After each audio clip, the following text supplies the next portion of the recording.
E, gente, olha, eu soltei as garrotas, as bezerradas lá e elas saíram pra fora. Aí logo ali tá a puteira, ó. Aí eu vim ver onde elas passaram, né? Aí tá aqui, gente, ó. Porque caiu facheira aqui, ó. Em cima da seca, torou os fios de arame, ó. A seca já não presta. Aí torou os fios. Os dois primeiros fios de arame de baixo.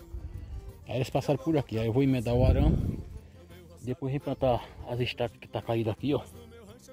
Elas não passam mais aqui. Beleza, gente?